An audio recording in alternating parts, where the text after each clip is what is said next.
Hello and welcome back to another episode of my MotoGP 21 career mode, and today we are here for rounds 14 and 15 of the championship at Misano and Motegi. Now I actually thought it was going to be Chang, but it seems this year they've actually swapped around the order of the flyaways. In fact, the flyaways seem to be just 2 in a row this year, which is kind of different than we've had in the past. Of course, usually it'd be Motegi, Phillip Island and Sepang, all 3 in a row, and you'd have Chang probably the week before. You probably have Chang here on week 37, a week off. Then usually you'd have Motegi, Phillip Island, Sepang. But it seems this year that they've actually moved Motegi forward 2 weeks, so it kind of makes a bit of a gap for the riders, which kind of makes more sense, to be honest. But either way, we've got Misano next, and on MotoGP 20 that was an extremely poor track for the AI, so it'll be interesting to see if that transfers across. So I'll see you at the end of practice. I'll probably have to do a few laps to get my eye back in again, because it's been a few days since I've played the game once again. So then, I've just done 2 laps here at Misano, and you can see Pedro Acosta is actually going red, same with Rodrigo, so it is going to be super close. It doesn't seem like the AI are quite as slow as they have been in the... Oh my god! What was that? What was that crash? Antonelli and Riccardo Rossi. Antonelli just rammed Riccardo Rossi out of the way by the looks of it. Okay, that took my train of thought away from me a little bit. Can't really remember what I was saying now, but yeah, I think the AI, they're not too bad at this circuit. I mean, you've just seen Acosta's gone 4 tenths quicker than me there. So, actually, we might not be 100% safe with this yet, going straight through. So if I have to do some more laps, I will. But I'm hoping this should get straight through to qualifying 2, the kind of laps we've done so far. So it was still 3rd place in this session, but I'm not sure if that's because I just skipped to the end, so the AI might not have managed to improve their time. So we'll see when we advance forward into qualifying to see if we still make it through into qualifying 2. So then, the AI didn't improve in FP2 or 3, because you can see the order seems to be exactly the same as in FP1. Not really sure why Acosta and Rodrigo have got a good half a second over the rest of the AI. It does seem a little bit weird. Perhaps we'll see this in qualifying. Perhaps Binder, Masia. Yamanaka has been doing bits in the last few races. Again, getting through into qualifying 2. So you'll see some of these riders perhaps up the pace a bit in this session, but you can see coming through Q1 then is Toba. Again, he's someone that's been doing bits so far. In the last few episodes he's been extremely fast, and the last couple of races at least. Guevara came through, Foggia and Sasaki, so yeah, it's going to be a pretty stacked qualifying 2 here. So I do get to use the soft tyres, that is something worth noting, and I didn't check to see what tyres Rodrigo and Acosta did their laps on, so they very well could have been on soft tyres when we were all on medium, so that could be part of the reason why they were a little bit quicker. But we'll head out onto the track now then. This track is pretty fun on this game, as it was on the previous one. So a 45.3 for Suzuki, so that's a bit off what they were doing in free practice. And I think I saw Riotbox was on about it in his Issues with MotoGP 21 video, and I fully agree with him. The AI are just so slow in qualifying compared to practice for some reason, and the race as well. They're much quicker in the race than in qualifying. Same with obviously free practice, they're quicker in free practice, but in qualifying they just don't seem to have it. It's really weird. It was a good point he mentioned, and I noticed the same thing. I'm guessing probably everybody else has noticed the same thing. But yeah, it's just so strange. I'm not sure how you can do that. Like, how can you make them be slower in qualifying than in free practice? So surely they're still hitting the same lap times, but we're 16 thousandths off in the first sector, so even though I was saying that they're usually pretty slow in qualifying, not going fastest in that first one, although it wasn't an ideal sector, I don't think.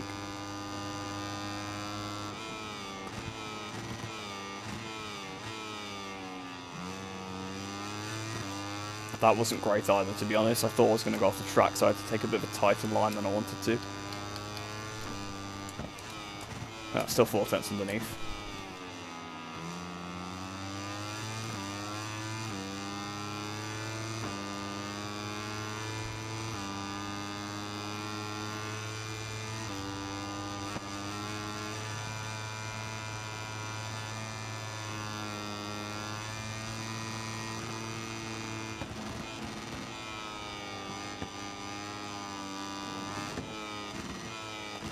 Okay, 1.1 underneath, that's more like it. I could take those fast rights even faster than I could in practice just because of the extra grip from the tyres. So I think this is a track where soft tyres make such a difference. Obviously they're going to be destroyed after a lap, but over the course of a lap you will find so much time. I mean, it's always a big advantage. But as we come up towards the line, let's see what we have compared to the AI here. Up towards the line, 1 minute 43, 1.7 seconds quicker than Suzuki. So granted, I've gone much faster than I did in practice, but with those guys going slower, That's almost 2 seconds on pole. So I'm guessing that's not going to stand for Suzuki, but I would be very, very shocked if that's not pole position. So I'll head back to the pits then, fast forward to the end of the session, and hope that that is still pole position. But Rodrigo and Suzuki actually are fastest in the first sector. So the AI did improve slightly then, but not much, to be honest. And we're on pole by 1.5 seconds. That's absolutely ridiculous. That's what I mean. The AI, for some reason, are just so slow in qualifying, and it just gives you such an advantage starting on pole. But it is nice to be back on pole position because, of course, we didn't get a single pole in the last episode. I struggled a lot at Silverstone, and obviously I accidentally validated at Aragon, so my second lap wasn't good enough. But back on pole position, 1.5 seconds ahead, 1.6 in front of Rodrigo. This could be one of those races where I pull away without too much opposition, because honestly it is Misano. I was kind of expecting that in the first couple of free practice sessions, and my pace wasn't quite up to scratch there. It wasn't quite as good as I expected, so yeah, we might be back on the pace a bit again here. But we'll start this race. Hopefully Messia can give me a good run, because I just want to have a good battle with AI. I don't want to pull away and win in a boring fashion. So here we are then, down on the grid. Messia second position, Rodrigo in third. You can see obviously we've got the new Indonesian Gresini livery. We've got also the mechanics and the umbrella as well to go along with it. I've made that change since the previous episode. And speaking of Gresini, we get to see both riders this time. But I think the tyre choice here, I'm not really sure. Medium front definitely, because that seems to be kind of what the soft front was in the previous games. It just works at every track and you're never going to have any problems with it. But the rear tyre, yeah, it's recommended me to go for a hard tyre, so I think that's definitely the choice to go with. The extra grip from the soft, of course, was extremely useful through the really fast right-handers, so we won't quite have that, obviously being on the hard tyre, but by the end of the race, I think that'll be surpassed by the amount of grip we still have left on that rear tyre, so we will need it for those triple rights. Of course, on the first few laps, we're not going to have as much grip as we would on a medium, so we might be a bit slower, but on the last few laps, we should have the pace compared to what we would have done on a medium tyre. So we'll get this race started then. It's not a super long run to the first corner, so hopefully we can try and get the whole shot, but my starts have been pretty abysmal all season, so I wouldn't be surprised if some AI get in front. All the riders have taken their places on the grid. Riders in deep concentration with just a few seconds to go until this San Marino Grand Prix begins. So then, can we try and keep this lead down towards the first corner? We've got Messia and Rodrigo on our right-hand side. That doesn't bode very well for us. But waiting for the lights to go here then at Misano. Lights out and away we go off the line. Messia's had a much better start than me. So Messia's already blasted past me. As we go down towards the first corner, there's Binder as well. And Rodrigo's gone through. There's a little bit of a screen freeze as we break for the first corner. You can see the gas block firing up the inside as well. That's left me a bit compromising. Oh, getting swamped in the pack here. Almost contact with Toba. Going around the outside of Pedro Acosta then. So back up into 7th position, so we kind of recovered a bit from that. Garcia right in front of us. Can we try and get around the outside of Garcia into Rio? I think we actually have done that, but I followed Binder a bit wide, and Binder's kind of holding me up a bit, and that's allowed Garcia to get back through again. So Garcia back in front of us, back down to 7th place, but Binder has dropped down to 5th place. He made a pretty big mistake there, which allowed Suzuki past him. But we're side by side here with Sergio Garcia. Can we try and get past him? I think we're going to do it, because I've already got in front. Just got to outbrake him, which, to be honest, is not super easy on this game at a lot of corners. AI are pretty good on the brakes overall. I think it's more because they roll through a lot of the corners, so they probably don't brake as much as I do. They sort of carry the corner speed more, whereas I get on the power a bit earlier. It's contrasting riding styles, of course, but the AI seem to be pretty good into some corners, but others are not so good, and that's allowed Garcia back up the inside as they ran wide there. That's not what I needed, because we've lost a fair amount of ground. I'm 1.2 seconds behind Messia already, and we're only on the first lap, so that's not too ideal, but we're looking for a move around the outside of Garcia. I don't think I'm able to hang it in here. No, I'm not. So Garcia back in front, back down to 7th place once again. And it's been an awful first lap. We're going to get a track limits warning, and we lose 2 more positions, almost 3 there, as Toba looks at the inside. In fact, Toba might still have this as we go around the outside of Acosta. Almost hit him, so I had to sit the bike up, and that has allowed Toba through. So we're down to 10th place. This has pretty much been a disaster start. So we're going to have a really, really aggressive next lap to try and pass this entire group, because I need to get back onto the back of the leaders. But a good run through Misano corner there. I've lined that up pretty well. Are we going to be able to have an attack here on Kaito Toba down towards the first corner? I'm going to have to go around the outside. There's no way I can go up the inside. But no, he actually brakes super late. Nothing I can do about that. Can we try and get him at turn 2 though? No, I can't. And I don't want to get another track limits warning, so I almost cut the inside of that corner. So really, not the ideal start to the race whatsoever, down to 10th place from pole, and you can see the front group is getting away a bit. Hopefully this group could try and close up, but we're at the inside of Toba now. We've made the move on Kaito Toba. Next up then is Pedro Acosta. Can we try and get him as well on the power as early as I can, revving the bike out quite a bit. We got the run there through that left-hander in the slipstream of Pedro Acosta. We should be able to get the move done here, but obviously I don't want to have contact with him again. Although he had a little bit better straight line speed than me, but he braked a bit early there because I think he nearly hit the back of Alcoba. I'm going around the outside of Alcoba now. Could it be 2 in 1 corner? Super, super wide right to the edge of the curb, but just staying on it, so just legal. But Alcoba did get back in front because of that, because we couldn't quite get that one stopped, and we got to the inside of 2 riders at once there into turn 10. I sort of lost the rear on the way in. I wasn't actually trying to brake that late, but I sort of had to, so I didn't push the front. But honestly, not too bad. Not too bad. We managed to make the positions, managed to actually make it stick, and it wasn't, you know, a dirty move. It was a little bit of contact there with Garcia, I think, but nothing too bad. The bike just lifted up quite a bit over that curb, so got to watch out for that on the next couple of laps. But through turn 13 then, 1.1 seconds to the back of Suzuki. The leaders are in a bit of a big battle. I'm 3.1 seconds quicker than on the previous lap, but we got Garcia coming back at me again. So Garcia really been a thorn in my side in this race here. I think we finally got him though this time. There's no way he's going to pass me to Misano corner. No, he's not. So now I just need to get my head down and try and make that gap. 1.3 seconds it is now to Suzuki as we start the 3rd lap of the race. 1 minute 44.7, nearly said 0.4 for some reason then. So yeah, I need to get my head down and catch up to this lead group. So they are having a hell of a scrap at the front. Messia's still leading it. He's getting a little bit of a breakaway because the other guys behind are really going at each other. And that's just helped me a lot, because I think I got the gap, well actually, I was about to say I got the gap down to 7/10, but it still is about 7/10. But we've halved the gap pretty much on this lap, so as we come up towards the line, that's going to be the fastest lap, surely, yeah, 1:44.1. So another lap like that, and we should be on the back of them, and then we've got a couple of laps to try and make our way through. So we had a really good run there through turn 5, getting a bit of a slipstream off Suzuki. We are right there now, I'm only a couple of tenths behind. That's all I needed really to get in the slipstream, and that kind of brings you straight onto the back of them. You can see we are now on the back of Tatsuki Suzuki, so I've caught them a bit earlier than I anticipated, which is nice. We've got about half the tyre left, which I suppose makes sense because we've done half the race. So I have got to watch that a little bit, obviously I don't want to run out of tyres in the last couple of laps. McPhee goes for a bit of a move there on Rodrigo, and that's held them up a bit, but we're right on the back here of Suzuki. Suzuki's dropping away from everybody else all of a sudden, so I'm not sure what's happened to Tatsuki. You can see my fastest lap's a good 4 tenths underneath. A good 4 tenths underneath my fastest lap so far, but around the outside of Suzuki through that right-hander, through Curvone, that was a tricky move. We managed to pull it off. Not quite sure how, but Binder then, our championship rival, is up next. Then it's his teammate McPhee, then it's Rodrigo, and then it is Messia. You can see now the gap has come down a little bit, 3 tenths of it underneath my personal best, so we were a little bit slower through that sector because of the AI being in front of us, of course. But as we're about to start the penultimate lap, we're definitely in the thick of it, in the battle for the lead once again. So a bit like Aragon, of an appalling start, couple of mistakes. I've had to fight my way back up to the front group. A 43.7 then on that lap, so even better than before. And it looks like actually Rodrigo's going for the move here on Messia, so Messia's under pressure a bit now by Rodrigo, so potentially that's why I've caught them up so easily, is because Messia is struggling at the front of this race. But through this first sector, they're actually pretty good here, to be honest. It's quite hard to make up the time, but we're going around the outside of Darren Binder. I didn't mean to do that, I just braked way too late for Rio. See, that's why I didn't pull the move off, because it was just a mistake. But we should be able to get a good run through this corner here. Turn 6 that is, actually. I thought that was turn 5 on the previous lap, but I must have got that one wrong then. So through turn 6 that was, in the slipstream on the left-hand side of Binder. What am I doing? I was got way on the curb there. That was strange. The bike did not like that getting on that curb, and that's forced me so wide through Quercia.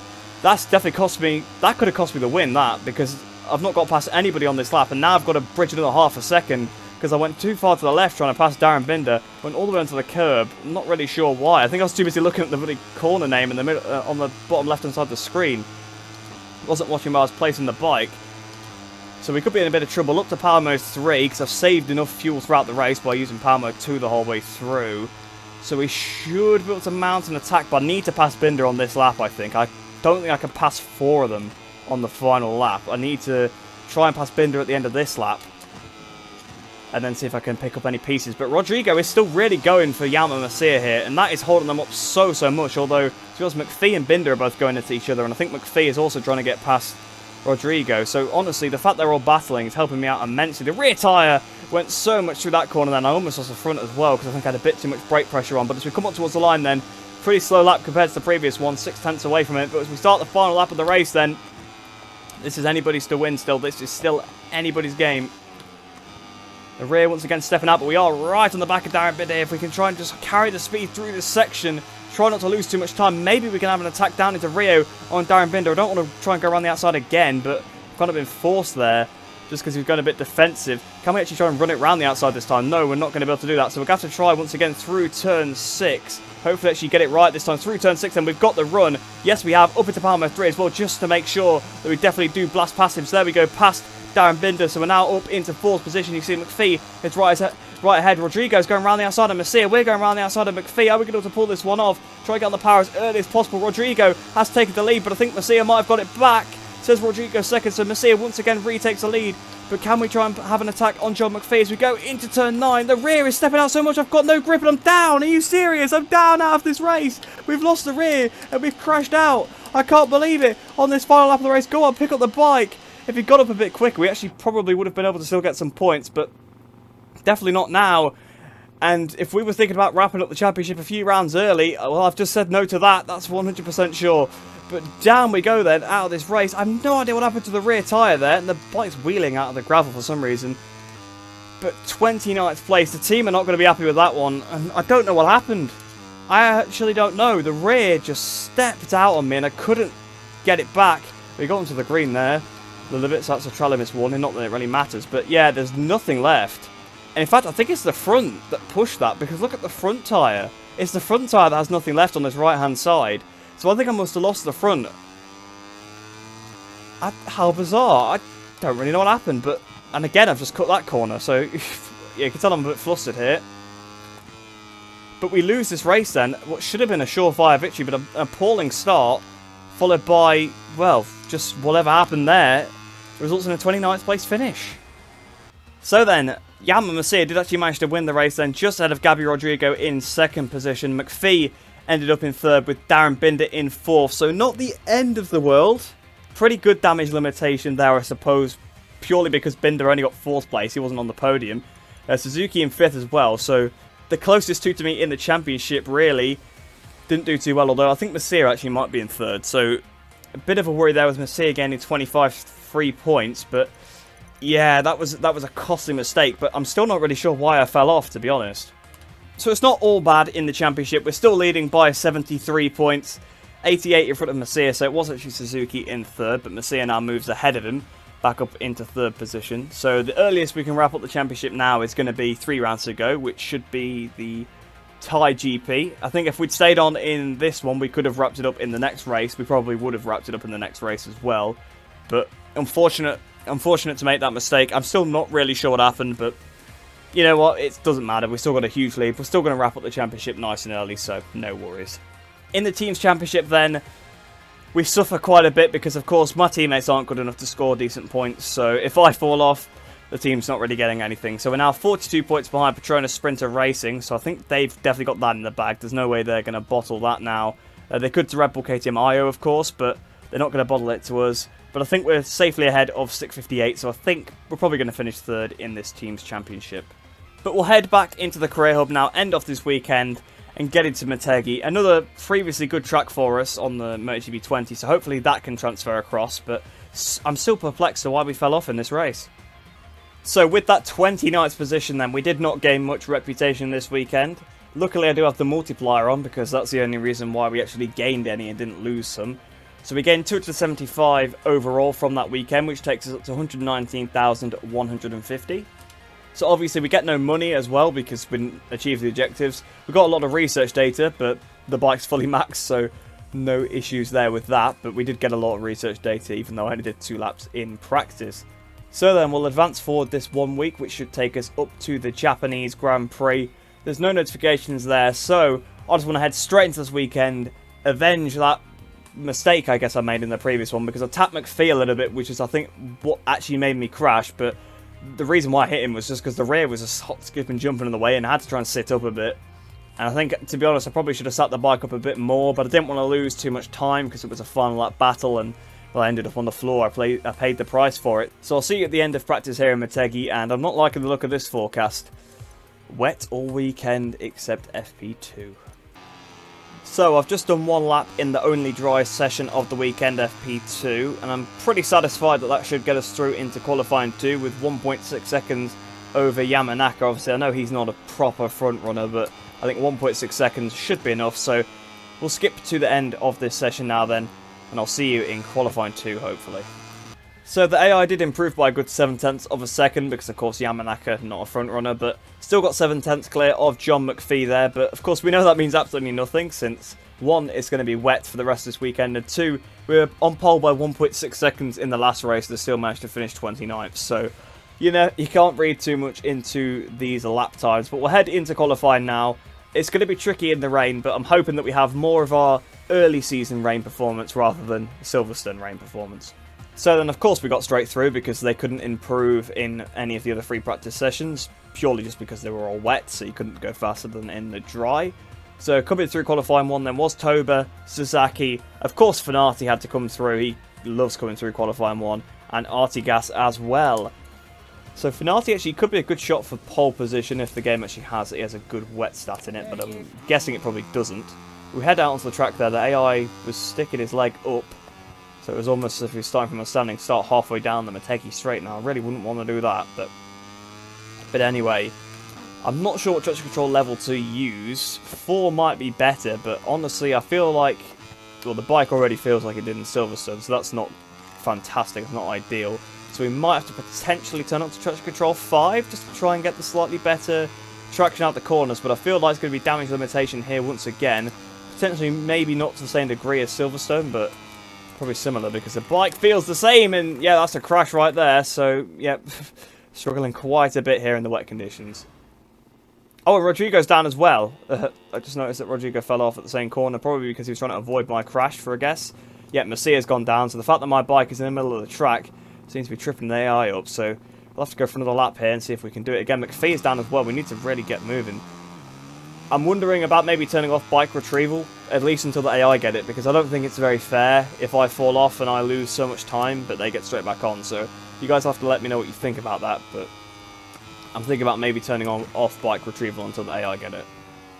So here we are then, coming to the end of this lap. I've just pressed restart flying lap because I couldn't be bothered to do a whole 2-minute lap in the rain just to start another qualifying lap, but yeah, I need to kind of try and get rid of these crashes because they've not been happening so much throughout the season. Until the last couple of episodes I've been making a lot of mistakes, running wide, you know, crashing out on my own accord, whereas previously all my crashes have been caused by AI, so I do need to try and get my act together a little bit. I think it's because I'm so desperate to beat the AI, is that I'm making all these mistakes. But that turn 1 actually wasn't too bad, so maybe I just need to try and take my time a little bit.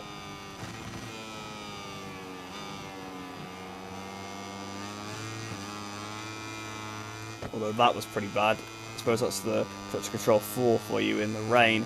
3/10 away from Artigas' time so far. You know, I'll take that, that's not too bad.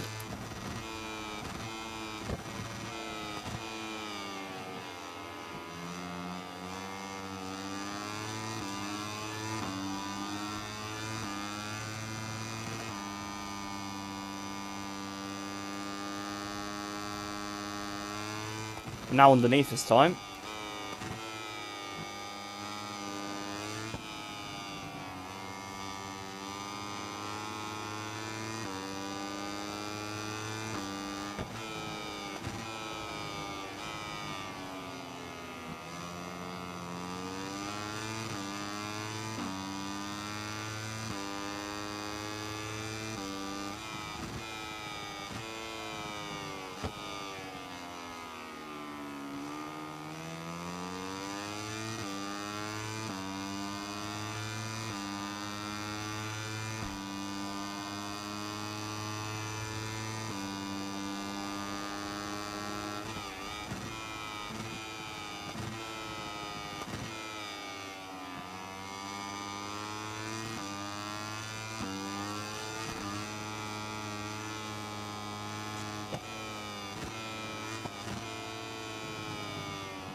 So up towards the line then.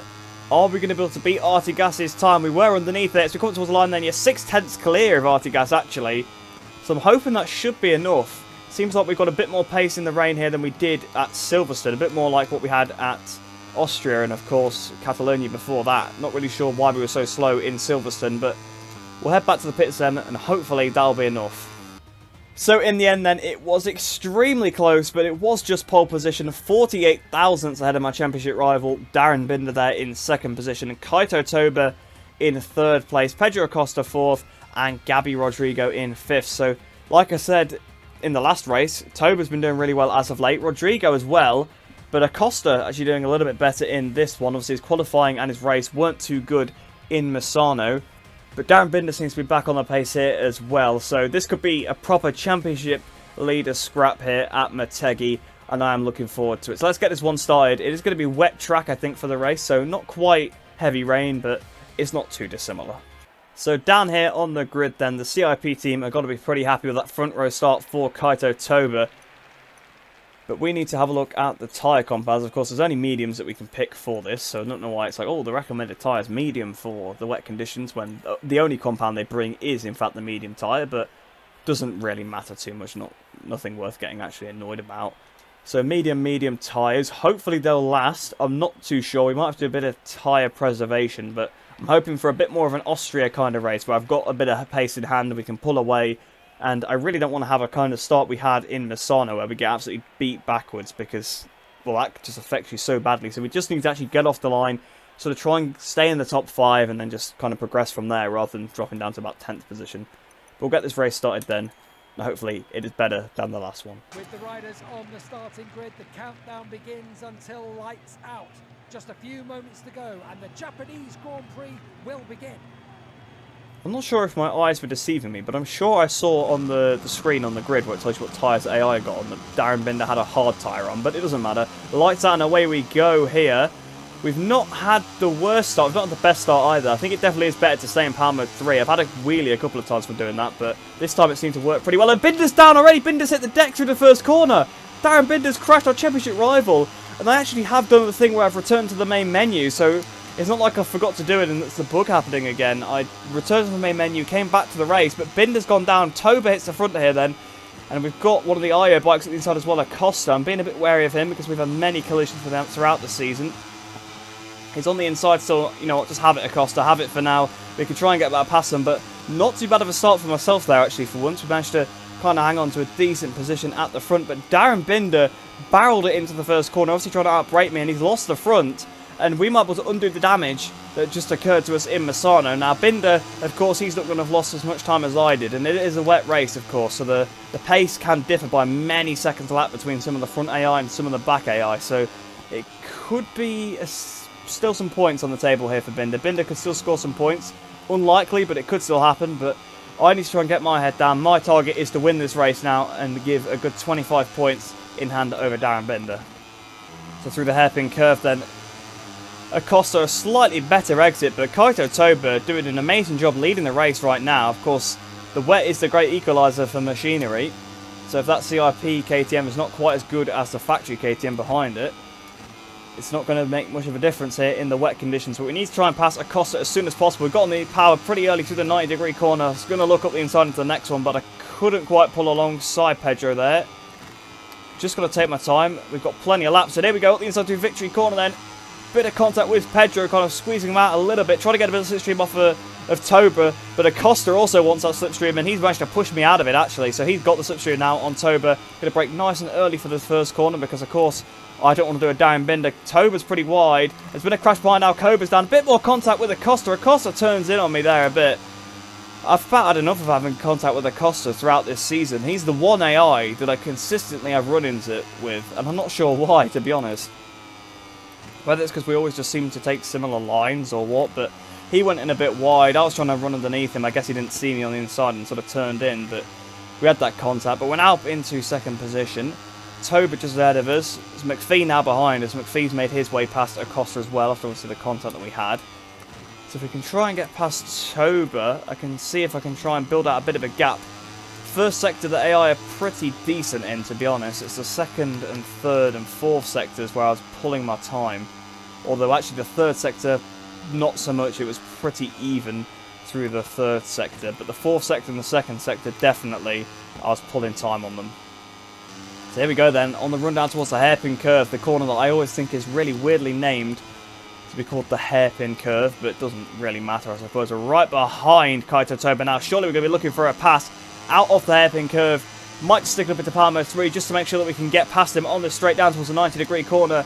There we go. We're up into the lead of the race now, but he's still there. He's still hanging it in there. He might be able to break around the outside because the inside's not always the best line to be on into this corner. And I've gone in very, very hot. We've got to try and keep out the gravel. We've got into the gravel anyway and got to look when we rejoin the circuit. We've managed to rejoin still in second position. So not too bad, actually. We managed to get away with that one pretty luckily. But yeah, I knew straight away I braked way too late there. Toba, not ideal with the last corner though. That might give us another run up into power mode 3 once again. I'm desperate to get past Kaito here, up towards the line. We might still do it the fastest lap of the race, even going through that gravel trap. No, McPhee, a few riders behind actually go a bit quicker, which I guess makes sense, because of course I did do an excursion through the gravel, and we're stuck on the outside here of Toba. That's not what I want, and McPhee comes back through. So these AI, I keep getting stuck on the outside of them because they go to the inside and I'm like, right, I'll try and just stick on the outside because I can't go on the inside of them, and then they just run you off the track. It's I mean, it's definitely a good strategy, but I've just got to learn that I've just got to brake earlier and then just duck up the inside when they go wide. But I'll tell you what, McPhee looks like he wants this one. He's all over the back of Kaito Toba now, so yeah, McPhee hits the front. We're going to have to follow him through pretty quickly, otherwise he's going to get away. Through turn 5, then get on the power as early as I can, right on the back of Toba here. McPhee's already put a couple of bike lengths into him, so if I can try and pass Toba through 130R, then we've got a good run. We should be able to pass Toba into the next left-hander. Looks like Toba's kind of struggling a bit now, but he actually swooped back round the outside. This is what I mean about in some of these high-speed corners. AI are pretty good, just because the way they carry the speed through, they don't slow down much on the entry, so you can't really make a pass on them. Down towards the hairpin curve then. Can we try and make a move on Toba? Again, I've gone for the outside, purely just because the AI keep going defensive and just can't get up the inside. But he's gone a bit wide in the middle of the hairpin curve. We might be able to get this one up into power mode 3. Just going to try and squeeze him out a little bit there. And there we go. We finally got past Kaito about a lap after we tried the first time. And that power mode 3 is catching me up quite a bit to John McPhee. And McPhee is extremely defensive, which could cost him on the way down into the 90-degree corner. In fact, it seems to have done. So on the power as early as we can get, we're right back on the back of John McPhee. So this battle for the lead is definitely still on here. We definitely could still beat McPhee. And through victory corner, trying to get on the power as much as possible, but this rear tyre really is bothering me at this point. In the last race, of course, it was terrible. I was all over the place and I crashed because of it. But in this one, again, I'm struggling a bit with it. So again, the AI going pretty wide through the first corner might allow me to just get a bit of time on him, because I don't think he's going to get a better exit necessarily because of it, because I think I still got on the power earlier. So we've got the run here. This time we're still in power mode 2 as well. We're going to the outside. Going to try and outbrake him. Just going to try and cut in front of him around the outside. I think we've done it this time. So we hit the front here in Motegi. We actually made one of those outside passes work. I mean, I got to say, if your weakness is the brakes into some corners, forcing the guy to go around the outside every time, it's not a bad move. So if that's deliberate by the AI, that's actually quite intelligent, but I would really doubt it. I just assume it's they're going a bit defensive, just as the way they're programmed, and it's just a bit awkward then for me to try and get up the inside. But we're going about a second quicker than we were on our previous lap, so if we can try and build a bit of a gap into McPhee now, let's bring this one on home. So as we start the final lap then, a new fast lap of the race to me on that lap. We've got 6, nearly 7 tenths ahead of John McPhee, so just got to not make any major mistakes on this last lap, and the victory is ours. So here we are then, into the last couple of corners, just the last chicane to go. Through victory corner then, it's going to be back onto the top step of the podium. We've avenged the previous race, a terrible result and a good result back to back, with Darren Binder crashing out in this race as well. So in the end then, we won 1.1 seconds ahead of John McPhee in second, 2.5 in front of Toba. So Toba just didn't quite have the pace of the two Brits at the front here then, myself and McPhee of course. Binder actually scored points, so a good recovery there for Darren Binder considering he crashed at the first corner, coming home in 13th position. Honestly, I wouldn't be surprised if all these riders behind him crashed as well, because it seemed like it was quite tricky for the AI at that first corner. But I did do the fix, I did exit the race before I started it, and I didn't have to restart the race at any point, so there shouldn't have been any glitches in play. So I think that was just purely the AI riding a bit badly. Because the Adrian Fernandez then here, 28th, and Maximilian Koffler in 29th, both retiring from the race. They must have both crashed. So Binder brings home 2 points, but we still gain 23 on him effectively. So let's see what that's done to the World Championship. We're now 95 points ahead of Darren Binder in the standings. So very, very close to wrapping it up. Obviously, there is now 4 races to go. There is 3 more flyaway rounds and then Valencia, so 4 races to go. If we'd not fell off in Misano, we would be the world champion right now. So it's a little bit annoying that I've postponed it by a race by doing that, but that does set up the next episode pretty nicely. It's pretty much impossible for us to lose the championship. As long as we score points, as long as we don't crash in the next race, we should be able to bring home that world championship, because we only need to be 75 points in front. So as long as we score 5 points, there's nothing Binder can actually do about it at all anyway, because we'll definitely have more wins than him over the course of the season. But let's see what this has done to the Teams Championship then. So I actually pulled back ahead of Red Bull KTM IO, so that's interesting. I thought we weren't going to get back past them, but we have. Obviously not an ideal race for that team, so we get back up into second in the championship at 38 points behind Petronas Sprinter Racing. Even with, obviously, the crash for Darren Binder, McPhee still came second, so we only gained 5 points on them just from that. And then, obviously, Binder still scored 3, so we probably only gained about 2 points on them. So it's going to be very, very difficult for us to overthrow Petronas Sprinter Racing. I honestly can't see it happening. But we'll head back to the Career Hub then now. End off the episode there. A pretty mixed episode, to be honest, but a good final race. So then, with pole and the win, we get 10,500 reputation points, which takes us up to 129,650. And we actually get credits this time as well, because we managed to achieve the objective. So the usual 6,158 credits, which is going to take us up to 113,297. So a pretty decent weekend there. And once again, we passed many of the objectives without even trying. Just did 1 lap, in fact, in free practice 2. And that was enough to get 3 out of 4 of those there. But with no notifications on this front, then still 3 weeks till the engine comes in. Nothing for us to do. I guess at this point of the season, there's not too much to do. It's usually like that every season on these games. There's never that many notifications towards the end of the season, because people are not really looking for jobs, I suppose, at this point, because they've already been hired or whatever, or they've already applied to you over the course of the year. Your upgrades are getting to a point where they're finished. Team negotiations, they're probably not going to send any contracts. I'm probably going to have to go after them, so there probably won't be many notifications for a while now, but quite an enjoyable episode overall, because even though I crashed in Misano, I still enjoyed the race up until that point, having a good old battle with the AI, and that's what I wanted to see, of course. Motegi, a bit of a different kettle of fish, but another competitive wet race, so I guess Silverstone was just an anomaly. The AI performance was probably just quite good at that circuit, although I had no grip until the last lap, and then I was a good second or so faster than them, so not really sure what it was all about there.